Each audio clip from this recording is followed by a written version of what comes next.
Hey guys, Kevin here from Pwn Zone Gaming, bringing you some gameplay and commentary of Orcs Must Die. Now, Orcs Must Die is a newer game. It came out in mid-October 2011, and I actually first heard about it from a friend and bought it through the Steam Christmas event for less than $10. Now, if you haven't heard about that event, I would definitely check that out around Christmas. You can get games on Steam for up to 75% off, so that's actually how I ended up getting Orcs Must Die so cheap. Now, even if you don't get it while it's on sale, which it is on sale pretty frequently, you can still get it for $15, and the DLC content that comes along with it is another $7, but you can kind of buy it all together in a pack for $20.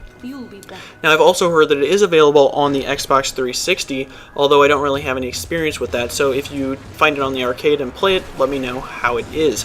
So even though I got it for cheap, it's still a fantastic game. It's easily paid for itself, in my opinion, in the first few maps that I played. Even if I paid full price for it, I would still stand by that statement.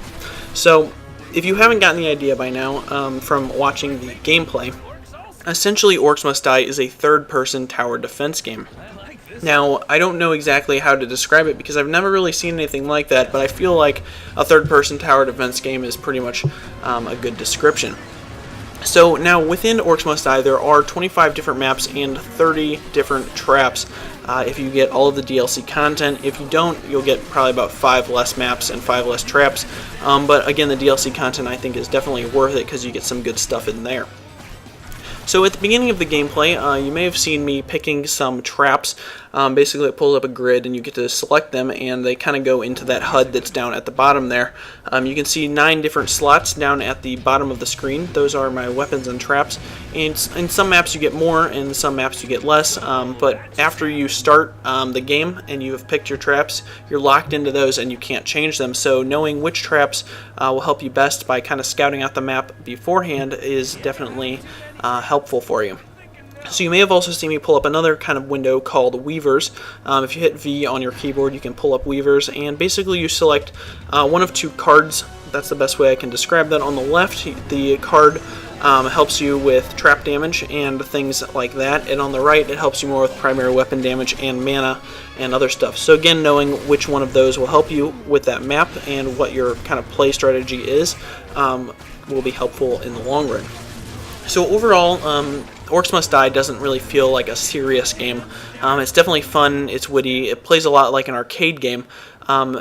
Even like when you're playing along, your character will make like jokes and things like that against the orcs, and when you're playing you can see like combos whenever you hit people. You can see the money value that you get above their head, you can see the little headshot icon and things like that. So it has a really fun arcade feel, which I really like. Not all games that you play need to be serious. You don't need the Call of Duty interface. Like, this is also fun, getting kind of back to an arcade feel.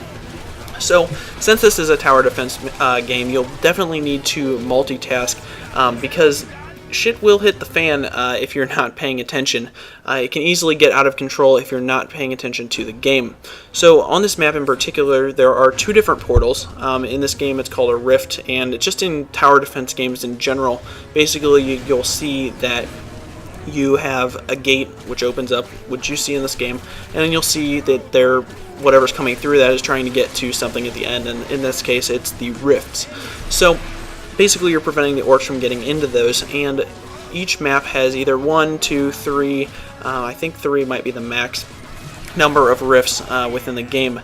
And so with this map you can see that it's small, there's 2 rifts, there's 2 gates, so you can get a good idea of how frenzied the gameplay can get. So most of the time, in order to kind of alleviate some of this frenzied gameplay, I try to build up my archers as soon as I can, because putting archers in strategic places can seriously thin out the opposition. So on this map, I like to put archers on the top above the playing field. So basically, you can reach this top area by going through one of the portals on the lower level. One of them kind of leads off to a side area, and then one of them leads to that middle area where I place my archers.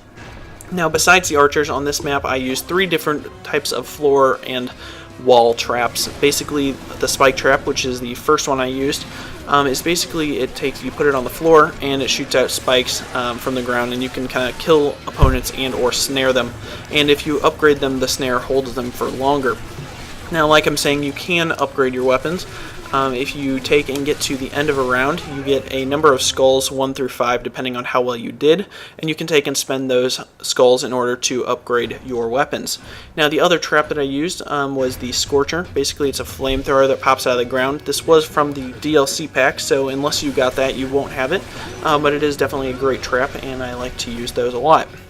Now, my favorite trap that I used on this map, and probably one of my favorites in general besides just using archers, is the wall arrows. Basically, you place them on the wall, it shoots out arrows.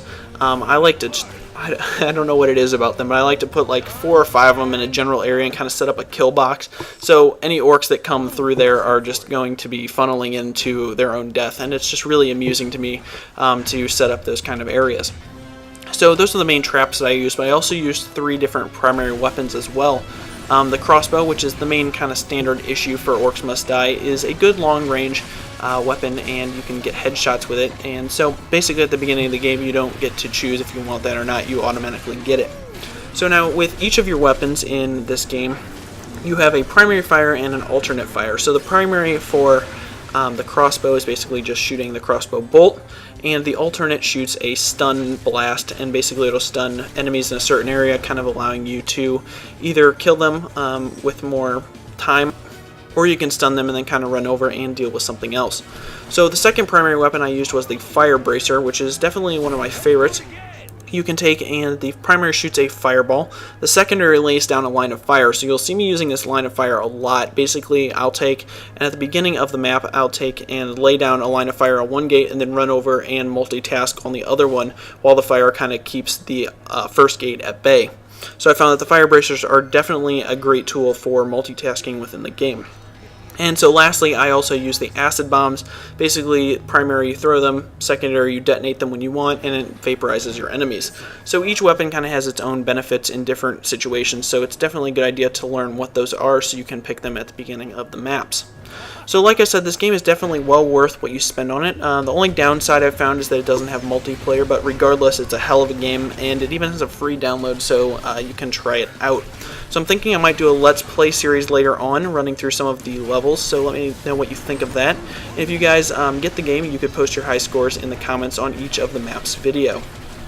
So in this gameplay, I ended up with 4 or 5 skulls and a score of 69,626.